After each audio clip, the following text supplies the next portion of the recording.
Management Lessons Learned from the Beth Israel Deaconess Medical Center Turnaround by Bernie Kirstein. Background. At the time Paul Levy agreed to become the CEO of Beth Israel Deaconess Medical Center, it was on the verge of finding a buyer to rescue it from bankruptcy. At the beginning of 2002, deficits had reached $50 million a year and were expected to increase. The existing CEO had been fired, and the relations between the administration and the chiefs of medical departments were strained. The predominant motivations of the chiefs were academic rather than clinical, and the academic ventures of the hospital contributed little towards its financial stability. Relations between the administration and their immediate board, a group of 45 leaders of the community, but without medical backgrounds, was also strained.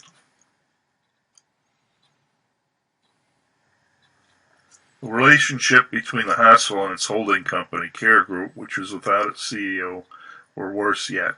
Care Group saw the sale of the hospital as the only way to preserve some $300 million in reserves the hospital was rapidly drawing down. The Assistant Attorney General was also a factor. He sought to protect Care Group's reserves as it was a public charitable resource. The overall fiscal cloud was not hidden from the staff, who were also demoralized, and some were leaving, fearing for the future. A consultant report by the Hunter Group was coming out shortly and was expected to recommend drastic cost-cutting measures, including layoffs. In contrast, when Paul Levy left the hospital on January 7, 2011, the hospital had made an enormous turnaround, with its net worth increasing some 300%. Quoting from the hospital's website on the day of his resignation, "During Levy's tenure, far more patients were served than at any time in the hospital's history. Inpatient volume and emergency department visits each grew by more than 11%, while ambulatory clinic visits nearly doubled. This year so far, Beth Israel Deaconess has recorded an excellent performance, exceeding financial and volume projections while maintaining controls on expenses." In the following discussion, we will examine the following milestone decisions critical to this classic institutional turnaround. What follows is a discussion of 9 milestone decisions that Paul Levy made that brought Beth Israel Deaconess Medical Center on the road to recovery, and we will also discuss the lessons learned from those milestones. Reviewing one's own capabilities.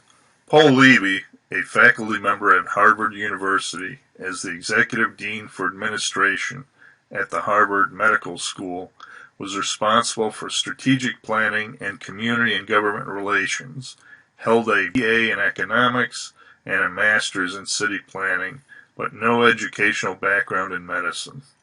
His previous claim to fame was as the executive director of the Massachusetts Water Resource Authority, being noted for being responsible for the Boston Harbor cleanup.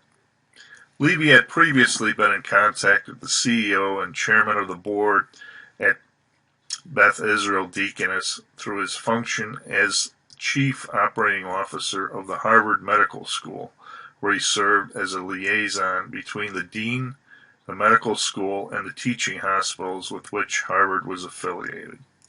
There he met Jim Reinerston, who was both the CEO of Beth Israel Deaconess as well as of the Care Group, the parent holding company, and was able to weigh in on Reinerston's turnaround plans, which appeared to him highly unrealistic and proved to be very unpopular, resulting in pressure from the massive board of Beth Israel Deaconess, there are 45 members, using their leverage with the chairman of the Care Group to have him fired.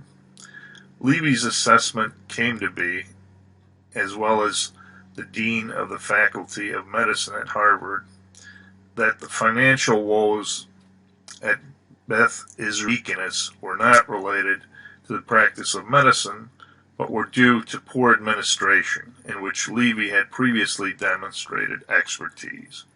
The solution lay in increasing revenue through 2 basic variables: bringing costs per patient down, and correspondingly, the patient count had to go up.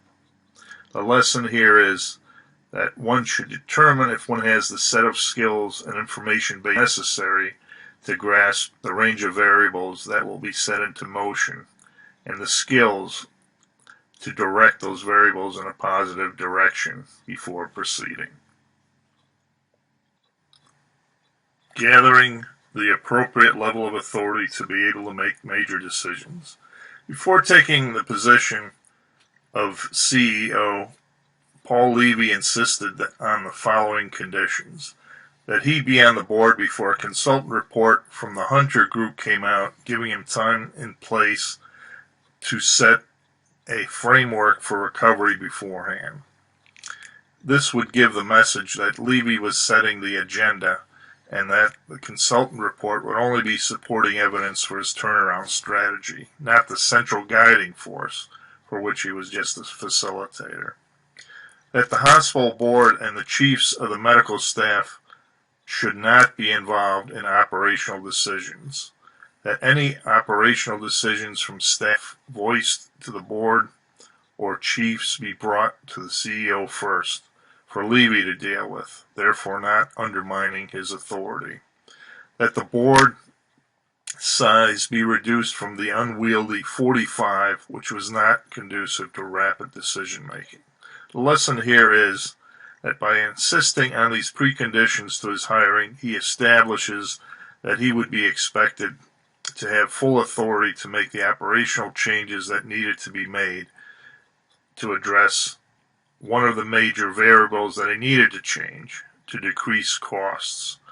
By the board having agreed to these conditions, a strong message was also sent to the medical chiefs and staff that this change in leadership was different than before, in that they could now no longer ignore the CEO's authority by going past him to the board. By Levy asking the board to reduce their size, he further reinforced the strength of his authority in that he showed that he was able to change the corporate culture of the board, giving him additional leverage to change the corporate culture of the staff. Identification of the actors responsible for the current dysfunctional corporate culture. The Care Group Board heads the list. They are the board of the holding company that controlled Beth Israel Deaconess and 4 other hospitals. The holding company had been formed to achieve an economy of scale in reaction to a rival consortium being formed by Partners Group. Partners Group had bought a number of hospitals in the area and did achieve an economy of scale. However, with the Care Group consortium, economies of scale were not reached. Instead, there was an enormous disruption as they attempted to consolidate the functions of the 5 hospitals. Their reaction to the fiscal crisis that came about in this consortium was to sell Beth Israel Deaconess rather than attempt to turn it around, because that was seen as a much more difficult task. They had to be kept informed of the turnaround progress, because if it failed, a sale then would then absolutely need to take place. Another player was the Massachusetts Assistant Attorney General, who was interested in the hospital as a nonprofit that was using over $300 million in donated charitable assets as a reserve to its operating fund. If this money were lost, the public would lose a substantial amount of charity funding. His inclination until Levy came aboard was to support the sale of the hospital, using the reserves for other charitable purposes. He was a representative of external political forces. He also had to be kept informed of the turnaround process, because again, if that process failed, a sale would then need to take place. The Beth Israel Deaconess Board itself originally comprised of 35 members, mainly of philanthropists and not hospital staff. They listened to the medical staff's complaints and often interfered with the CEO's operational control by making conflicting operational decisions by going over his head. This was later whittled down to 18 members at Levy's insistence. Other players were the chiefs of staff of Beth Israel Deaconess's medical staff. The heads of the departments were largely academics rather than clinicians dealing with patients in a clinical setting. It was the clinician side of the hospital that actually brought in revenue which paid for their academic research. Their take on turnaround efforts in the past had been that they would just weather them as always if all failed. They thought Harvard University would just bail them out. They had also undercut the past CEO's authority by protesting changes to the board members who then interfered. They had to be made to focus on increasing the patient load. Finally, the staff in general was a player. With a high demand for medical staff in Massachusetts, talented staff could leave the hospital if they thought the terms of the turnaround policy were too onerous, and they had to buy into the turnaround strategy, even if it meant layoffs. In the past, their attitudes had reflected that of the chiefs. The lesson here: know where resources have to be focused to meet the interests of these players that can make or break the turnaround if their interests are not met, if their support for setting new policies in motion to establish a new corporate culture.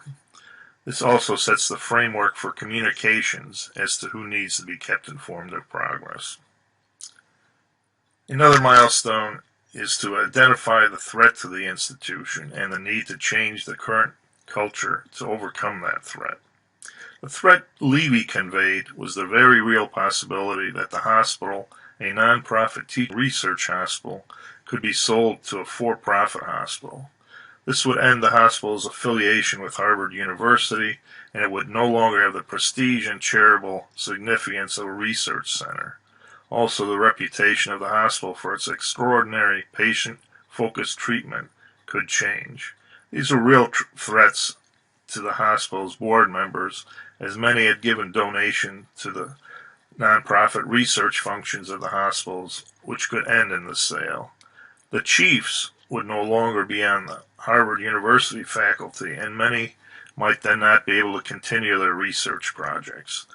Further, many of the staff, being originally drawn to the concept of the deep, caring nature of the treatment of patients at the hospital, could leave if profit became the sole reason for the hospital existing.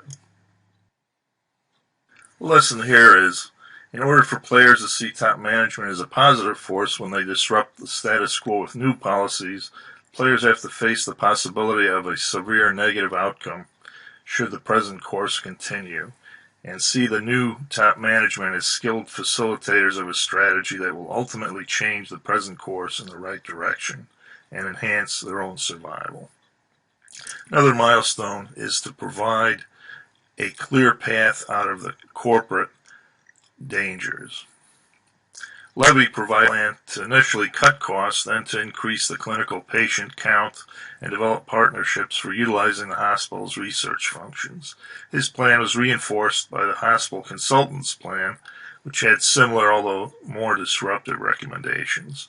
Rather than have the staff feel the uncertainty of layoffs continually leading to demoralization and attrition, heavy staff cuts were made early on, and the rest of the staff was then led to feel the worst was over, and they could now buy into the turnover plan completely, helping to lower costs by doing more with less staffing and still attempt to support the reputation for providing a very high level of care. The chiefs slowly came to stop their complaints over seeming loss of control and came to focus on getting their clinical patient count up to increase revenue. The lesson here is that once the attention of the staff has been made to focus on the reality of an approaching threat, if the status quo continues, a vacuum of directed leadership is created, allowing the new management to fill that vacuum. Without the realization of a pending threat, new management can themselves become the threat, as staff has to engage in the uncomfortable learning curves of new procedures and uncertain outcomes, and these new procedures could then be met with greater resistance. Another milestone decision was to provide transparent accountability along that path to recovery. Levy advocated a decentralized management approach with a free flow of information, making an effort to get operational information and advice from all levels of the hospital, not just seeking information from the chiefs of the medical staff as in the past. He posted his plans on the emails to all staff, and the consultants' recommendations were also posted online, and he continually held open forums to get staff input. He also kept the chiefs, the board, and the Assistant Attorney General informed as to the direction and magnitude of his progress. The lesson here is transparency and open communication creates trust, helping motivate participants to buy into the given policies. The transparency is usually reciprocated with an open exchange of productive advice and vetting of policies before their implementation, correcting flaws before implementation. Good communication can always also create a reservoir of goodwill should some negative out occur along the way. Making symbolic allies is another milestone decision. Levy himself notes the need for an awareness of external forces that have to be considered along with direct internal operations. Even an adversary can have a positive impact if a mutual need arises. Levy sought broad partnerships from forming corporate cooperative relationships with the other 4 hospitals in the care group, eventually absorbing 1. He also sought relationships with hospitals outside the consortium. He courted research luminaries and companies wanting to do research at the hospital. Many of these partnerships had a positive impact in the turnaround. The lesson here is that one has to be very open to external impacts in management as well as to internal factors. Every effort in building a partnership may not pay off immediately, but in letting external contexts know of the willingness to partner can often lead to positive results and can create a reinforcing network available when the need for cooperative venture occurs. An important milestone also was to put in place a self-correcting feedback loop for strategies of change. Levy, through open communication, seeking staff input, and through his policies, creating a continual vetting of policies and the ensuring of the success of current operations. One such example was to have the chiefs write their own reports for variances from implemented clinical activity patient counts, the major source of revenue for the hospital. By getting the chiefs to write informative reports explaining why the patient count was lower than needed, they had to have a greater focus on the clinician side rather than just the academic side of their work at the hospital. The result was increased numbers of patients and financial improvements. The lesson here was to be able to see if a policy is effective. Success and failures of that policy have to be monitored. This allows abandonment of unproductive policies and fine-tuning of successful policies. The very act of reporting on progress can motivate that progress in the right direction. The final milestone decision was putting in place a framework for continuing successful management once current management leaves. Levy was an advocate for a decentralized management style and an open exchange in ideas, in fact firing a COO who kept important information to herself. The free flow of information and ideas in itself helps build a reservoir of institutional knowledge which can provide redundancies and minimize disruption when key employee leaves. Unfortunately, the key employee leaving was Levy himself 9 years later, after information came out that he had shown inappropriate hire favoritism to an intern with whom he was having an affair, and later, upon leaving the hospital, married. The lesson here is that no one is irreplaceable. In conclusion, given that the final lesson to be learned may be that you cannot manage the human heart. Paul Levy did tremendously important work as a public administrator, make specific administrative choices, and putting together a management framework that saved a very valuable nonprofit institution that was likely to not have survived had its course not have been changed. Today, Beth Israel Deaconess Medical Center continues to make an enormous contribution to patient care, academic training, and research. Its strong financial footing also continues, as do the management lessons inherent